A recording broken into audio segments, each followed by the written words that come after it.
even doing the little things every day. The people who have the slight edge are the people who are the wealthiest. They do the 1% more every day, 1% more effort, the 1% more activities. And that's in every area of your life, by the way. I mean, that's your pursuits, your goals, your physical health, your emotional health. Like the people who have the slight edge are the ones doing the tiniest but most consistent of actions. Your network is your net worth.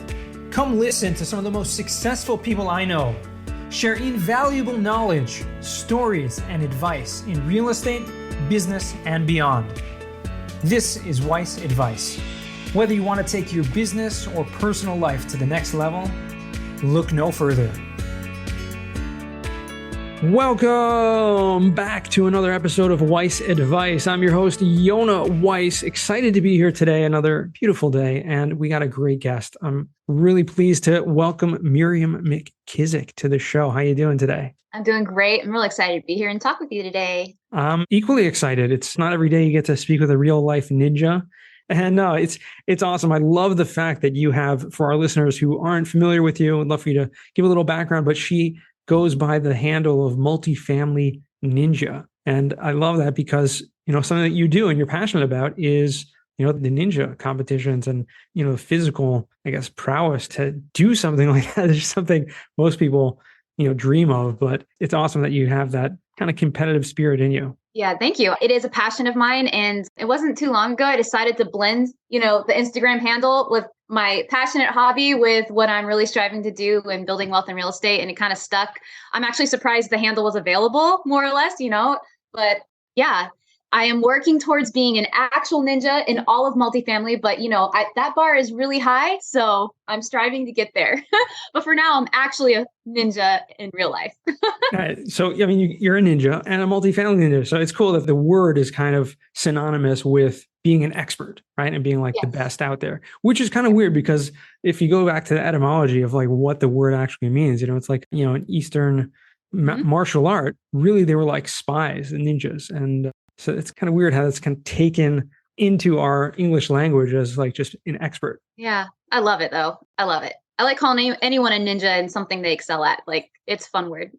All right. Well, I might change it to Cossack Ninja. Yeah. Let's give it to you. But then I might actually have to start swinging from, poles and ropes and stuff. I don't know. Right. I don't know if I can handle that. But seriously, I'm just curious how you got into like the Ninja Warrior. It's like my Boston accent coming out there. How did you get into that in the first place before we get into the blending that with the multifamily thing? Yeah, no, I'd love to share. So I got into it actually because of my sister. I come from a family of 4 girls. We've always been adventurous our whole lives, and we've done a lot of activities together, mind you. We danced, we did performing arts growing up. But then as we became adults and started doing our different things, she got into this sport called Ninja Warrior. She had always been a big fan of the show. Our family in general were never avid watchers of the show, but she's probably the most adventurous of the family, believe it or not. Her name is Charity. She makes a living on Instagram. You can check her out. But she just was trying to put her hands in anything unique, fun, different. She found a family in Pinellas Park, Florida, who was training the sport of Ninja Warrior in their backyard. Wow. They are now the same family that runs a massive gym. They opened a facility in Pinellas Park as well. And I joined that gym once they opened. But the long and the short of it is she got selected to be on the show. So it's an application and you have to get selected by the producers. Not anyone can get on. You just have to be liked enough. You have to have the right set of, criteria at the time that they're looking for. So she got on. It was a big deal. It was in Miami, Florida. We all went to watch her as a family. And I was like screaming my head off. I was so excited. It was such an exhilarating experience. She did very well. She got almost to the very end, which was very good for her first time. And she's been invited to the show almost every year since. I applied with her the following year because I'm like, why am I not doing this? This is so fun. Like our dance background, it was really conducive.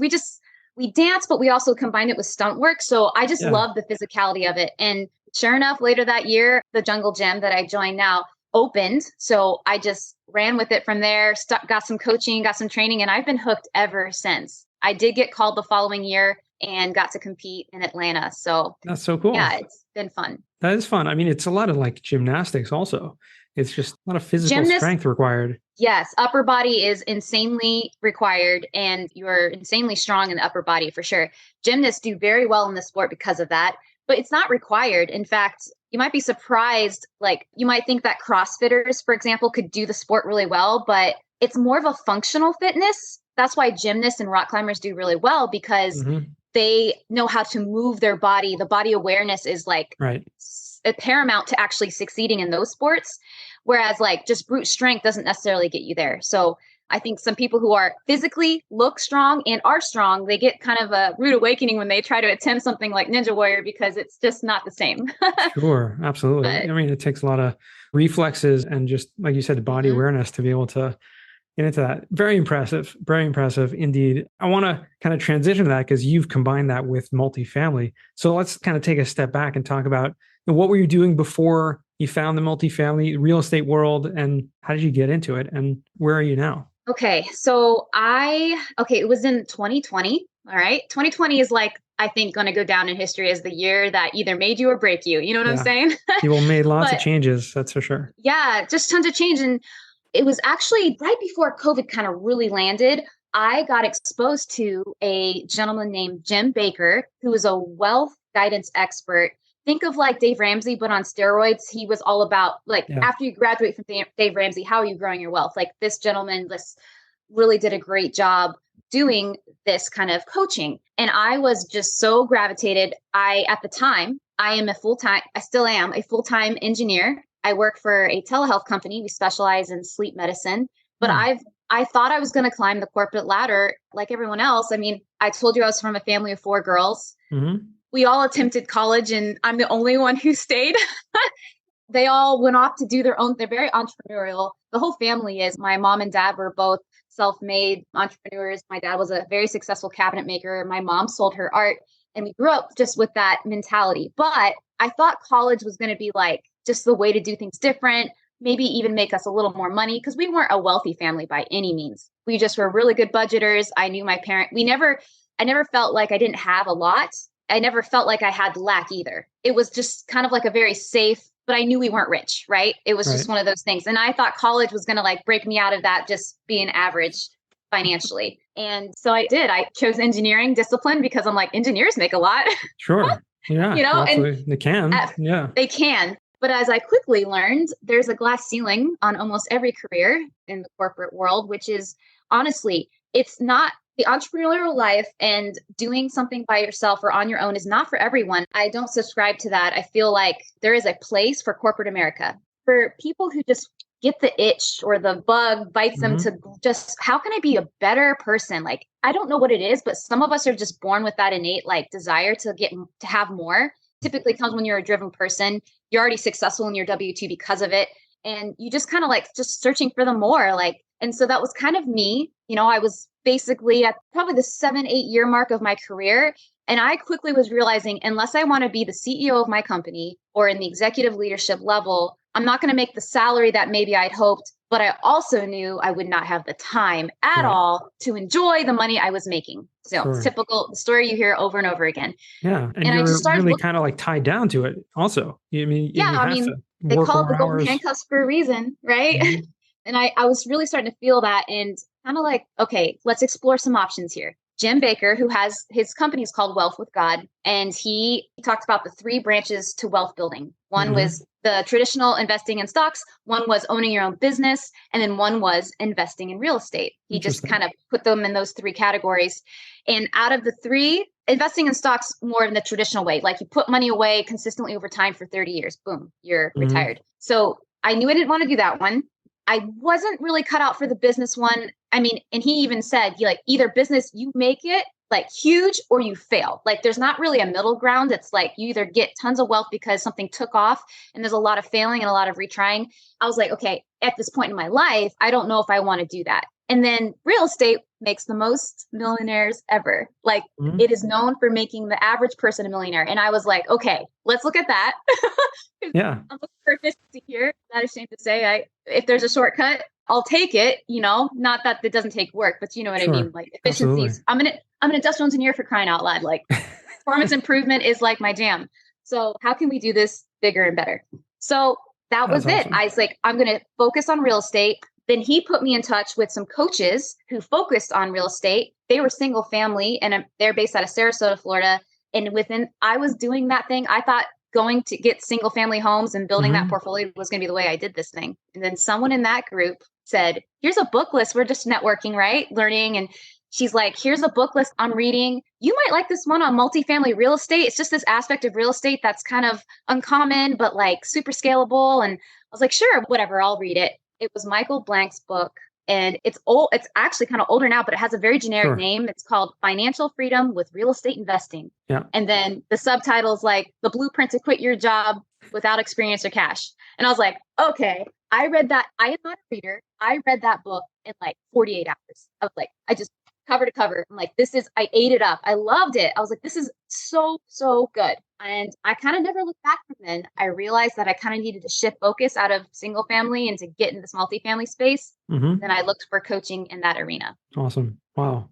So it really, was an incredible kind of organic progression of finding multifamily, and from the willingness. And I think what it comes down to, as you mentioned, is that really desire for more and drive for becoming a better person overall, kind of more well-rounded, not just, okay, I'm in this lane of my career and that's it, but doing other things as well. And one thing that I've found in the real estate world is there are a lot of people with that, kind of self, personal growth and self, propelled mindset of people that are really, want to make better lives for themselves and the world. So I think it's great. Yeah, the impact piece is huge. And Jim, through the Wealth with God coaching, I immediately knew that I wanted to make impact too. Like, yes, wealth is more than just money. It's making an impact. So that kind of fulfilled the desire to make change, right? And let's just face it, the people who have money in this world are the ones making changes. The people with money are doing good and bad, right? It's kind of like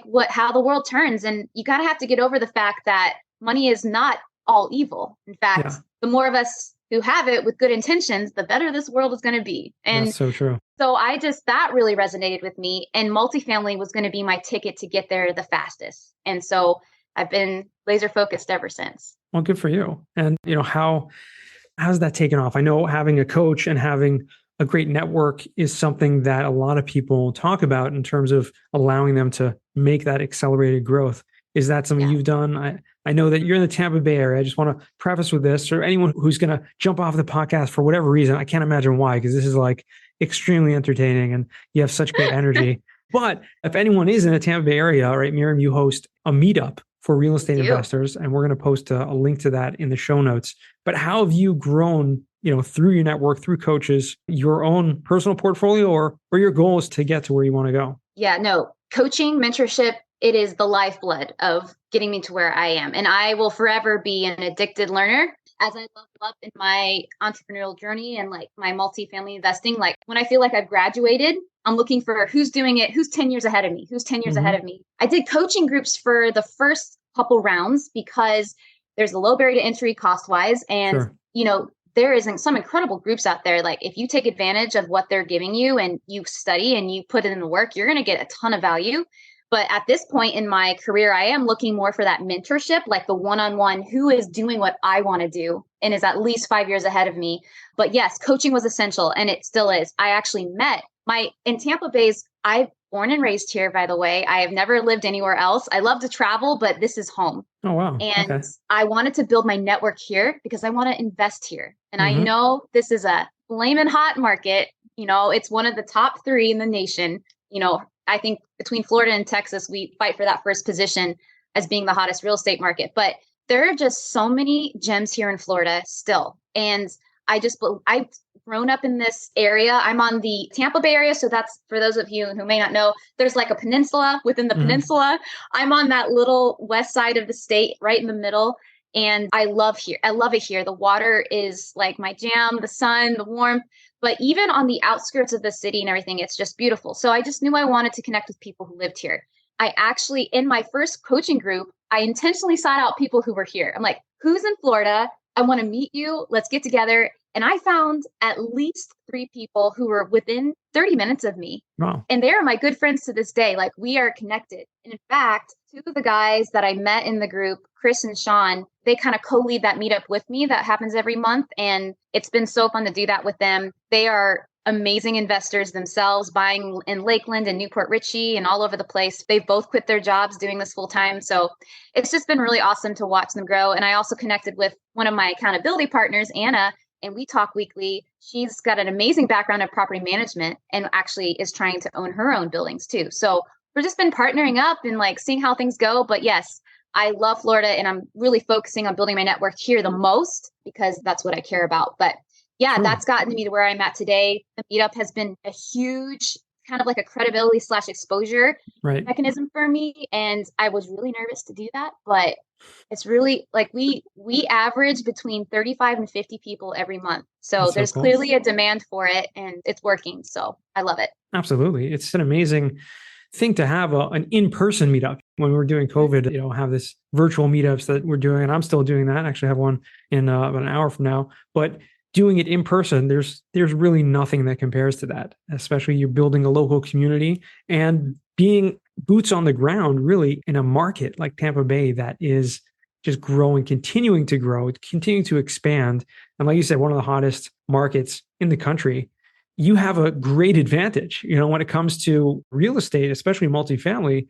Having teams or having partners is one of the most important aspects of the entire business. And having someone who's local, boots on the ground, as we call it, is a huge advantage. So, good for you for being there. Have you actually, I know you've invested passively, you've owned some smaller multifamily units. Like, what's the goal in terms of, obviously, a multifamily ninja is to be the ninja, right? Conquering the world with this. But yeah, clearly you're still working full time. I assume the goal is to stop at a certain point once you have a little bit more of a runway. So tell us a little more about that. Okay, so I have been on this journey because as the listeners may know, if you already know about multifamily, that it's a team sport and you often have to identify what your superpower is. What are you really good at? What do you bring to the team? Because you can't take these assets down by yourself. Right. And you also can't do it all by yourself. So what are you going to bring? I have been on this journey trying to figure out what that is for me and if I take any personality test, for example, they all come out the same. I'm almost like this even keeled, I'm a little good at everything kind of like result. That's kind of what's happened in real estate for me. I can underwrite, but I don't love it. But I can definitely understand it. I can definitely do the tool. Like I can do it. There's asset management. I actually understand all of that. And I've dabbled in what that feels and looks like. And then there's capital raising. And then there's, like the acquisitions part, like bringing a deal from underwriting all the way to the closing table. Like I've been exposed to it all. And I think it's mainly the meetup too has really helped me realize this. But when you're trying to figure this out for yourself, I heard these really wise words once. And it was, what do people say when they talk about you? Right. What do they think of when they think of you? What are the words that come out? And very quickly, I was learning that I was a magnetic person. I am very outgoing. I've been called the mayor of Tampa before because I just know everybody. Like I just have connections. And so through some really great friends and advice and some mentorship, I've kind of chosen my lane in the capital raising space more officially because it's kind of happening without me trying. It's people are coming to me asking about my experience and how do I do this thing? I want to do what you're doing. And I love helping people. Like it makes me come alive. So I'm just paying attention to that. And I'm going to really focus in that lane this year and see where it takes me because I think that's just a natural thing that's happening. So I need to run with it. For sure. And it comes across entirely. Like you're absolutely right. It does. And the personality you have for it and the passion to teach and tell people, that's really probably the most important skill to have when it comes to capital raising, because essentially you're helping expose other people to great investment opportunities to help them grow their wealth and their retirement. And when you see someone who is so passionate about something, I think the word you use is magnetic. You're drawn to that type of person. And, give you a lot of credit for that because even though it's a natural thing, being able to know what that is and then learn how to hone that and utilize that for the right purpose, I think is going to take you very far. Thank you. And it feels very fulfilling to kind of focus in this area. I felt kind of like I was wandering for a little bit, but I'm going to really focus in 2023 on that and see where it goes. But yeah, as of now, you had asked about what I currently own and have. Yeah. And I am an active partner in an awesome little 9 unit in Bradenton, Florida, which is also a beautiful area. I'm actually in partnership with one of the people I met with one of my coaching groups on that deal. I've been learning a ton about what it takes to run a building, right? I'm glad it's with 9 units and not 90. You know what I'm saying? Sure. Because the mistakes we make on this building, we can actually like financially handle them, within the partnership versus like, God forbid, it was like millions and millions and millions of dollars. Like it's a lot more stress. Sure. Now, granted, if you've got the right people on the team, don't be scared of the big problems, right? People who solve big problems make big money. So that there's a correlation there. I'm just saying, I'm kind of really glad that I got to do this with 9 units with a few partners, because that's actually what helped me figure out what I'm good at. It helped me figure out how I actually do contribute to the team. And that was essential for me. Not to mention, when you work full time, it's kind of great to have like a smaller deal on the side to feel very manageable. So I'm actively invested in that. I have a very lucrative single family home that we kept. It was actually my husband, Josh, and I, our first home. We kept that. We bought in 2012. So you can imagine how cheap it was. Yeah, right. And so it's doubled in equity since we've owned it. It's making amazing cash flow every month. So we're going to keep that forever. And then the passive investment portfolio is pretty massive. I'm probably collectively in 4 different deals, and that probably comprises well above 500 units. And that's through a self-directed IRA, which if you want to learn more about that, just talk with me later. But it's basically a vehicle to redirect your 401k funds into a self-directed vehicle. You can denote where that goes. I call it my play money. I love just like growing my wealth on my own terms. And I feel like multifamily real estate is one of the single best ways to do it. Yeah, that's an awesome way to do it. And with those 4 investors, are they with different operators or with same operators? Yes. 2 of them, same operators, different portfolios, actually like small to mid-size multifamily with all across the Florida region. They call it the Golden Triangle. It's Orlando, Tampa, and Gainesville. So they invest anywhere within that triangle.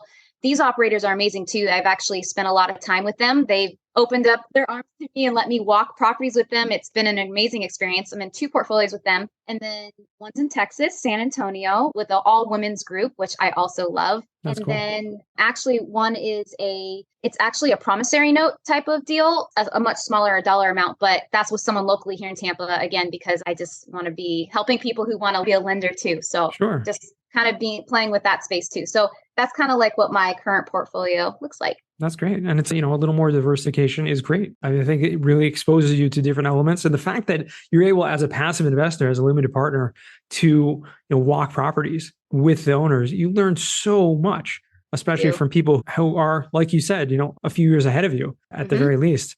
That's huge. That's awesome. And again, it just really goes to the fact that you're local. You are investing locally. You are, being able to partner with people in deals locally.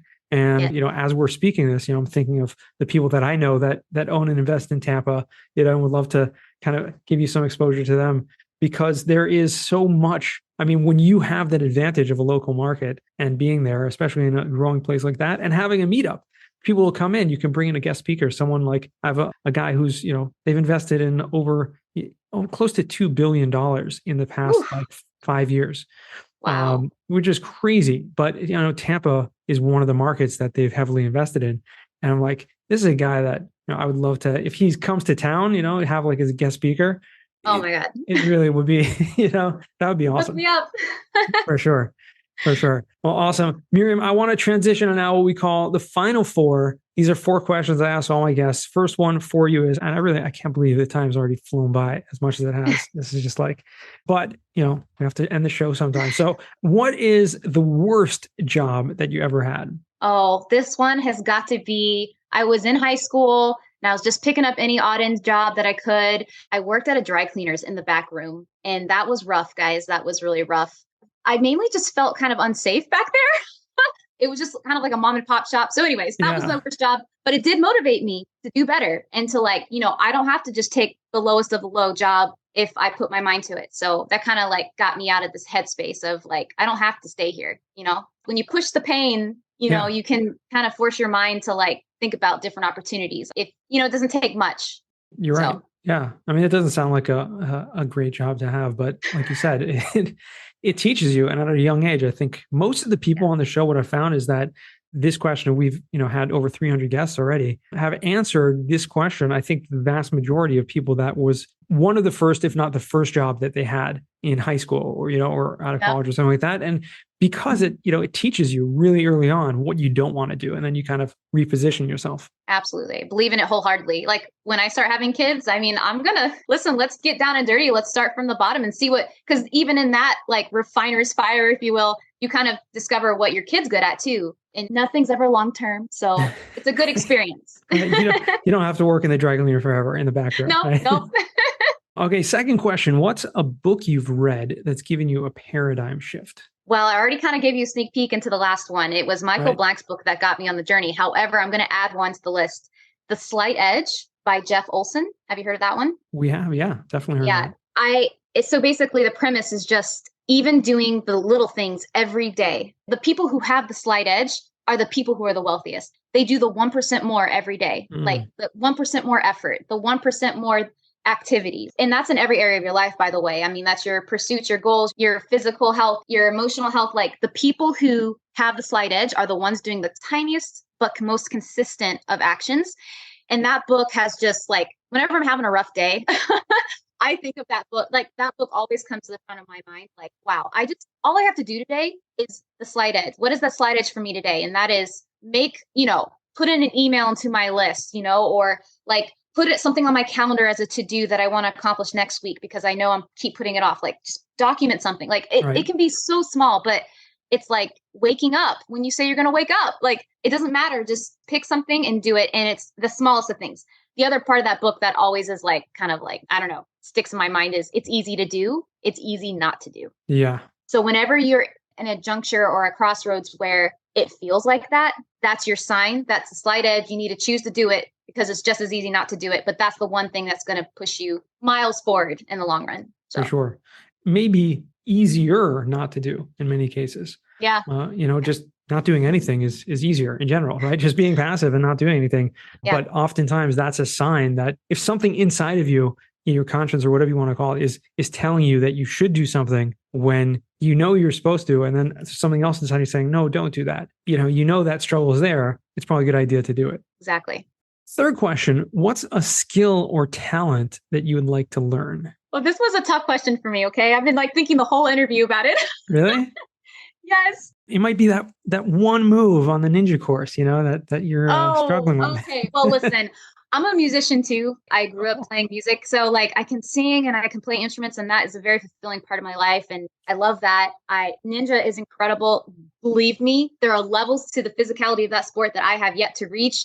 But I have to say, like, the one thing that I would really like to do is know another language. I'm not a bilingual, and I get so envious of people who can speak more than one language. And so I think if I know enough Spanish to like be dangerous, but like I would love to just be fluent in something. I think that would be incredible. So maybe I put it on the bucket list and get that done. But get it done. Do it. You got to do it. Yeah. I mean, it's actually really interesting. Another extremely common answer to this question is learning a new language. So, interesting. Yeah. I think it really does speak to the power of that. It's something that really makes your mind grow in a lot of different ways also, because you start to think in a different language and it kind of triggers that. So, well, you can do it. I think probably as soon as you're able to get out of the golden handcuffs of the W-2, you'll take a few months off in Central America or South America or something and get it done. That sounds great. And I'll credit your podcast interview for, accomplishing that goal. Well, we'll have to check back in a few years and see, hopefully sooner, see where that goes. Okay. Fourth and final question is, what does success mean to you? Oh, so I already hinted at this too, but man, it is more money, more impact. And that is my driving force every day. It honestly is what keeps me going. I get so fueled by the fact that the more I can push myself to get uncomfortable, to do things that scare me, the faster I'm going to be able to help people that come across my path. I want to be able to not ask permission from my bank account to help someone. Yeah. Or to help an organization, it really motivates me big time. So that's my version of success. And I also have recently learned that it's not necessarily a dollar amount that I want to arrive to define my success. It's actually learning to enjoy the journey of each milestone achieved. And I think that's why the most wealthiest in our country, like if you hear interviews of those people, like they never stop. That's why when they've achieved the multi-million dollar net worth, they're like, how do I get to the multi-billion dollar net worth? Because it's just, they're that driven. It's just a mindset. And so it's not for selfish reasons most often. Not everyone's perfect, but you know what I'm saying? Like the people who are doing this for the right reasons, it's because they just keep growing, keep expanding. The human capability is sometimes beyond our mental fortitude. Like sometimes we can't even grasp what's possible. And that to me is just so exciting. Like it doesn't have to stop once you've hit the one milestone you thought was going to take forever to hit, and as you know, in this industry, in multifamily, because of the scalability, it's all the real estate. It's all the same, but just with more zeros. Right. And so what happens with a lot of people who get into this, and I'm experiencing it now, like you get to your milestones a lot quicker than you thought. Yeah. And so you just keep moving that goalpost. Keep moving. Yeah. You keep doing more and more and more impact. So. Awesome. I love that. This is very, very similar to the answer I gave myself when I was interviewed and asked this question for this podcast. So I appreciate that. Love that. Really enjoyed having you on the show today, Miriam. Thanks so much for coming down. Where can our listeners find you or reach out to you if they want to? Okay. So my most active social media is going to be Instagram, and my handle is multifamily_ninja, or Miriam McKisic. My name will also have you find me, but you can reach out to me on there. I have a website, multifamily-ninja.com, and Facebook, I'm on there as well. LinkedIn, you can message me, hit me up on all the channels, whichever one you're most comfortable with. I'd love to connect with you, see how I can help you on your journey, or connect or partner even. Just let me know. I'd be happy to help. There you go. And if you are in the Tampa Bay area, we'll put a link to the monthly meetup down there. So you guys check it out. That'd be awesome. I appreciate your time. Thanks for having me. Thanks. Well, thanks for joining. This has been awesome. And to our listeners, thank you guys, because we couldn't do this without you. Thanks for listening all the way to the end. And remember, the best advice comes only when you ask. Real quick, I have one question for you. Did you like this episode? If you did, I want to ask you a huge favor. See, the biggest thing that helps this podcast grow and that will spread this message to the whole world is that if you leave a review, a rating, and subscribe to the podcast. What that does is it basically tells the platforms that this podcast is out on is that you like my stuff and I'm doing something right. So take a few seconds out of your day, hit that subscribe button, leave a rating or review. I would be extremely grateful. Also, I want to hear from you guys. So I want to hear some feedback. If you have any questions for future episodes, please find me on LinkedIn. Send me a DM, a connection request, Yona Weiss, and I'd love to hear from you.